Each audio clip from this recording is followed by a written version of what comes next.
Olá, estamos de volta com 5 minutos de café, palavra e oração, com o tema da semana que é o que fazer em tempos difíceis.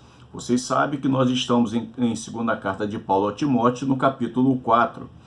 Sendo que eu expliquei no vídeo anterior que Paulo está na sua segunda prisão em Roma, sendo que dessa vez esta prisão está muitas vezes pior do que as outras, porque na primeira prisão, Paulo estava preso domiciliarmente. Na segunda prisão, Paulo está agora dentro de uma cadeia, numa masmorra, diante das piores circunstâncias e situações no qual ele poderia estar vivendo. E o pior de tudo, naquele período, quem estava agora governando Roma e, claro, com as suas forças militares dentro de Israel, era exatamente o imperador romano Nero. Era Nero que estava governando. E por ser Nero, ele começa então a trazer uma grande perseguição a todos os cristãos ou aqueles que propagavam a palavra de Deus. Diante desses fatos, Paulo, preocupado com a igreja, preocupado com o ministério do pastor Timóteo, o jovem pastor Timóteo, Paulo faz algumas recomendações para ele e para a igreja de Cristo. E a partir destas recomendações, a gente vai começar a perceber que elas também servem para a nossa vida. A primeira recomendação, nós vamos aqui em segunda carta de Timóteo, a Timóteo, no capítulo 4, versículo 5, que diz assim: mas tu sê sóbrio em tudo. A primeira recomendação ela é interessante. Paulo está dizendo para Timóteo: Timóteo, seja uma pessoa equilibrada. Mantenha o equilíbrio. E por que Paulo fala isso? Porque, irmãos, boa parte de nós,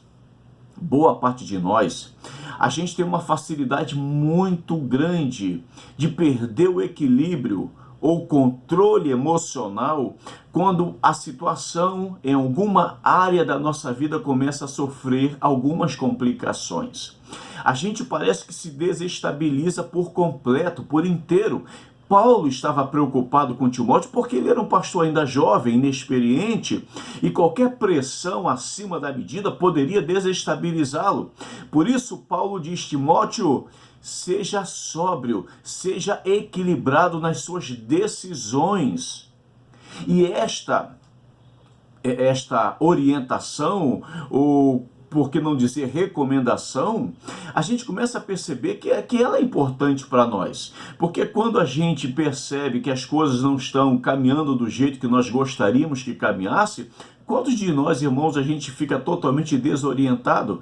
Quando você vai olhar para uma orientação da Organização Mundial da Saúde, eles orientam e falam que a maior parte ou a grande parte das medicações estão sendo compradas, usadas no mundo inteiro, e um desses países que mais tem se usado essa medicação ou comprado é o ansiolítico, porque as pessoas já não conseguem trabalhar a ansiedade. Então, ao invés de trabalhar esta ansiedade, esta pressa de coração, as pessoas preferem pegar um atalho, um caminho mais curto, e começam então a se intoxicar de vários ansiolíticos para poder apagar e não perceber ou viver a realidade.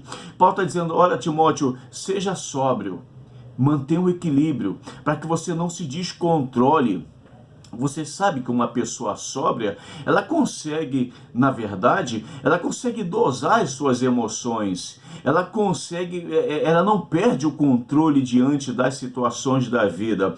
Por isso, Paulo orienta aqui a todos nós. Quando você vai lá em Gálatas capítulo 5, a partir do versículo 22, veja que Paulo começa a falar sobre o fruto do Espírito. E quando você chega no versículo 23 de Gálatas 5, você vai perceber que um dos frutos do Espírito é mansidão e domínio próprio. Queridos, como é bom quando a gente consegue, ser manso diante das tempestades e também manter o domínio próprio. O que é o domínio próprio? próprio diante disso tudo? É o equilíbrio. A gente não se descontrola, a gente não se apavora, não arranca os cabelos antes do tempo, mas a gente para fazer uma avaliação de tudo e busca ter sobriedade diante das dificuldades. Por isso, eu quero dizer para você hoje que esta recomendação de Paulo ela serve para a gente, principalmente no momento em que a igreja atravessa grandes dificuldades. Busque manter o equilíbrio em tudo que você puder. Equilíbrio emocional, equilíbrio espiritual, equilíbrio psicológico, equilíbrio financeiro. Sabe, existem tantos equilíbrios que a gente pode botar nessas bandejas da vida e fazer com que elas se mantenham firmes, estabilizadas em nome de Jesus. Então vamos orar. Pai, em nome do Senhor, ajuda a tua filha, teu filho, cada um de nós a manter o equilíbrio diante das situações da vida, em nome de Jesus. Amém. Se esta mensagem falou ao seu coração, curta, comente, compartilhe. Se não for inscrito, se inscreva no canal. Até amanhã, se Deus quiser.